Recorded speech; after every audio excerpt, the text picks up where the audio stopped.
음, 안녕하십니까. 오늘 제가 말씀드리고자 하는 것은, 어, 너무나 단순한 주제지만, 기후 비는 거에 관한 내용입니다. 지금 많은 매체나 많은 의사분들께서 환자분들 기를 절대 후비지 마십시오. 라고 많은 얘기들을 하고 있죠. 기를 후비게 되면 염증이 잘 옵니다. 그래서 병원에서 기를 후비십시오.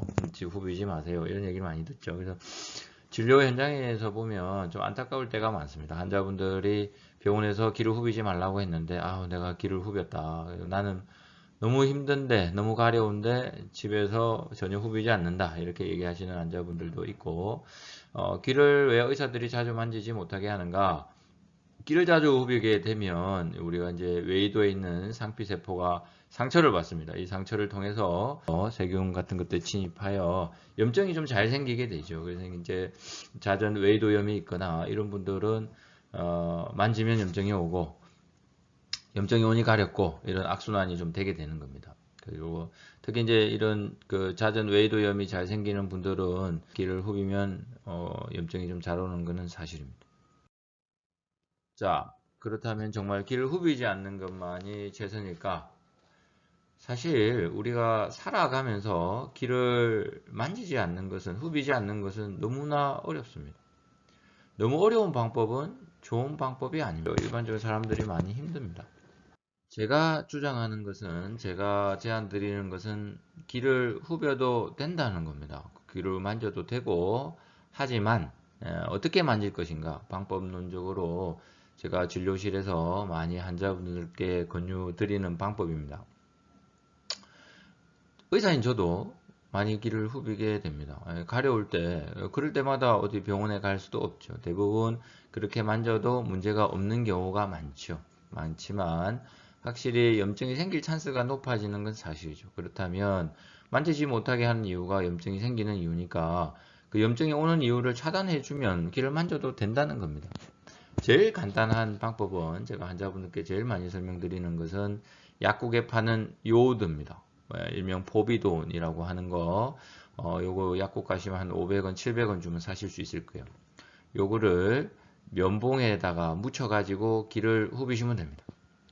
자, 여기 고막이 있고, 요쪽이 웨이도가 되겠죠. 여기가 기지가 생기는 웨이도인데, 너무 깊이 넣어서 고막을, 다치게 하면 안 되고, 너무 깊지 않은 선에서, 피부 상피세포가 탈락되지 않을 정도의 강도, 그러니까 너무 박박은 아니되, 살짝살짝 기를 후비시는 것은 전혀 문제가 되지 않습니다. 만약에 우리가 살짝 터치를 해서 상처가 났다고, 상피세포가 상처가 났다고 해도 이 포비돈이 상처가 났을 때 바르는 소독약입니다. 그러니까 그게 염증으로 세균이 들어가는 걸 막아줄 수가 있습니다. 막아줄 수가 있기 때문에 요거를 잘 사용하시라는 거예요.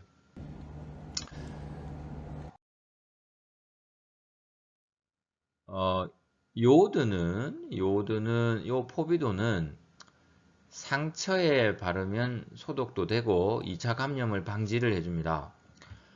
상처에 바르면 세세포 합성에 도움을 주어서 상처 치료도 빠르게 해주는 걸로 되어 있고 소독 성능이 탁월합니다. 그래서 이 약을 거의 뭐 만병통치약이라는 애칭이 있을 정도로 소독 성능이 탁월합니다.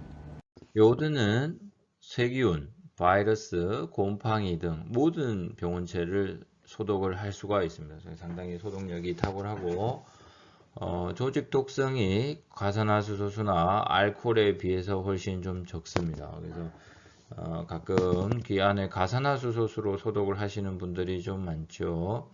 가산화수소수는 가산화수소수는 세균 중에 그람 양성균을 주 타겟으로 하고 요오드는 그람 양성, 그람 음성 모두 다 잡을 수 있기 때문에 독성이 적은 요오드를 사용하시는 것이 더 좋은 방법이라 생각이 듭니다. 그리고 환부에 코팅된 상태를 유지하기 때문에 장기적으로 효과를 발휘하게 되죠. 그래서 만약에 우리가 기를 후비다가 상처가 났다고 하여도 그게 코팅돼서 세균이 들어오는 것을 막아주고 있기 때문에 우리가 이제 염증으로 가는 걸 막아줄 수 있습니다. 일단 이제 우리가 젖은 요오드 사용으로 그 피부의 정상 세균총을 많이 망가뜨리게 되면 유해한 세균총이 좀 득세할 수 있는 그런 상황이 만들어질 수 있는 걸로 되어 있으나 일주일에 한두 번 정도 하시는 것은 전혀 무방하다고 생각이 듭니다. 너무나 많은 분들이 극지 못해서 고통을 좀 받고 계시죠. 그래서 결론적으로 말씀을 드리면 귀를 후비시라는 겁니다. 요오드를 사용해서 거의 문제되지 않습니다. 그리고 점점 귀는 요오드를 발라주게 되면 귀가 좀 튼튼해지고 외이도염도 좀 잘 오지 않습니다. 하지만 단 과도한 사용은 경계하는 것이 좋겠으나 일주일에 한두 번 정도는 전혀 무방하다는 것이 제 결론입니다. 하나 더 추가로 말씀드리면 잦은 외이도염이 있는 분들 같은 경우에 요오드를 조금 자주 귀 안에 환부에 발라주시고 그 다음에 비타민C를 하루에 3000에서 6000 정도 복용하시게 되면 이 잦은 외이도염을 좀 막아줄 수가 있습니다. 만약에 나의 귀가 통증이 동반이 된다, 너무 아프다 이러면은 병원에 가셔가지고 추가적인 약물 치료가 필요하실 수가 있습니다. 그러지 않고 단순 약간의 가려움만 있다, 그런 경우에는 요오드를 활용을 해서 집에서 긁어주시면 됩니다. 귀를 만져주시면 됩니다. 네, 오늘은 간단하지만 실생활에서 많이 좀 사용할 수 있는 귀 후비기에 관해서 말씀을 드렸습니다. 경청해 주셔서 감사합니다.